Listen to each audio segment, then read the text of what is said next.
Friends, आज की ये वीडियो आपके लिए मोस्ट इम्पॉर्टेंट होने वाली है। स्पेशली आपके जो पॉलिटिकल प्रोसेस इन इंडिया का जो एग्ज़ाम है, उस एग्ज़ाम के लिए ये वीडियो बहुत ज़्यादा इम्पॉर्टेंट है। प्लीज़ फ्रेंड्स, इस वीडियो को एंड तक देखना, क्योंकि इस वीडियो में आप एक इम्पॉर्टेंट क्वेश्चन पेपर देखेंगे। फ्रेंड्स, ये जो क्वेश्चन पेपर है वो बहुत ही ज़्यादा रीसेंट है, बहुत ही ज़्यादा नया है।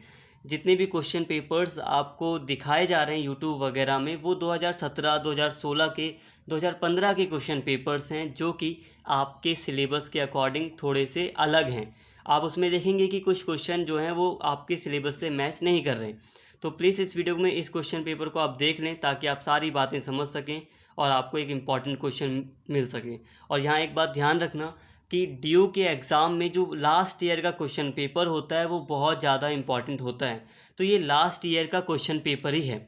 हालांकि 2021 में कोई भी एग्ज़ाम नहीं हुआ था, कोई भी ओबीई एग्ज़ाम भी नहीं हुआ था, कुछ भी एग्ज़ाम नहीं हुआ था, बट ये 2020 का क्वेश्चन पेपर है।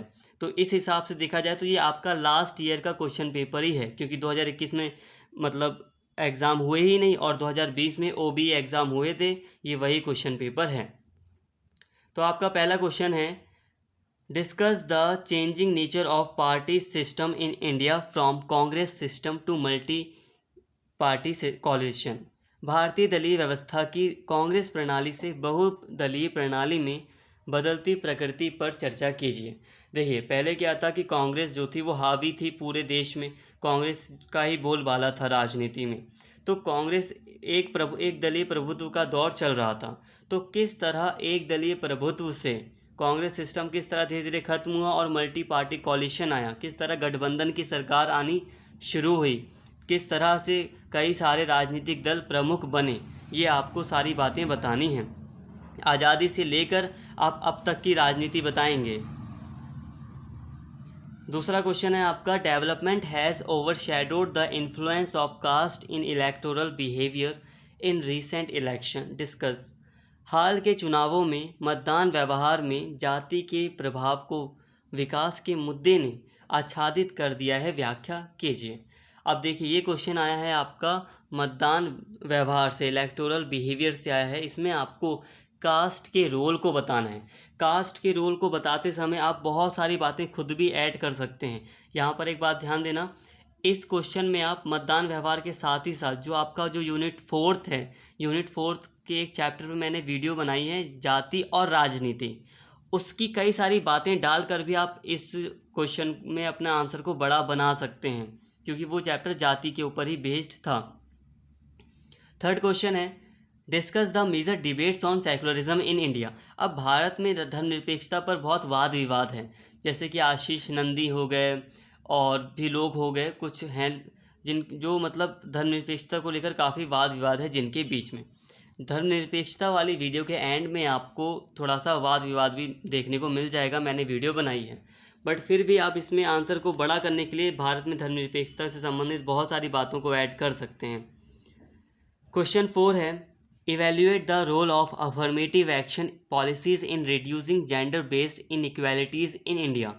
भारत में लिंग आधारित असमानता को कम करने में सकारात्मक कार्यवाही पर आधारित नीतियों की भूमिका का मूल्यांकन कीजिए।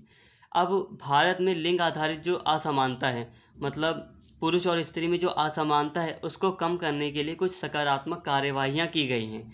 जैसे कि पंचायती राज वगैरह में 1/3 का महिलाओं को आरक्षण दिया गया है, तो ये सकारात्मक कार्यवाही है। इन सभी की बात आपको इस क्वेश्चन में करनी है। क्वेश्चन जो 5 है वो है, critically examine the development and welfare dimension of Indian state. अब भारतीय राज्य की कल्याणकारी और विकासात्मक आयामों का आलोचनात्मक मूल्यांकन कीजिए। क्वेश्चन 5 में आपको जो भारतीय राज्य है, कल्याणकारी राज्य भी है भारत, जैसे कि शिक्षा, सरकारी हॉस्पिटल वगैरह या सरकारी स्कूल वगैरह जो हैं वो कल्याणकारी राज्य को शो करते हैं कि भारतीय राज्य जो है वो कल्याणकारी है। और विकासात्मक, विकास की सही कई सारे जो आयाम हैं वो आपको इसमें बताने हैं। आलोचनात्मक का मतलब होता है सही गलत जो भी है वो सारी बातें आपको बतानी पड़ेंगी। क्वेश्चन 6 है, discuss different factors responsibles for sectionist tendencies in India. Do you think that Indian state has been able to address them successfully. Bharat में अलगाववादी प्रवृत्तियों के लिए उत्तरदायी विभिन्न कारकों की व्याख्या कीजिए। क्या आपके विचार में भारतीय राज्य उन्हें सफलतापूर्वक संबोधित कर पाए हैं? तो फ्रेंड्स, यहाँ पर अलगाववादी प्रवृत्तियों को भारतीय राज्य ने सरकार ने किस तरह से सफलतापूर्वक या किस तरह से किया है या उसे हैंडल करने की कोशिश की है, ये आपको बताना है। अलगाववादी आप समझ रहे होंगे, जैसे कि कश्मीर में अलग होने के लिए मांग होती है, पंजाब में कई बार हुई है, नॉर्थ ईस्ट में अलग होने के लिए कई बार मांग हुई है भारत से। तो भारतीय सरकार ने कई सारी कार्यवाहियाँ की हैं जिससे कि अलगाववादी प्रवृत्तियों को ख़त्म किया जा सके। तो ये सारी बातें आपको इस क्वेश्चन में बतानी पड़ेंगी।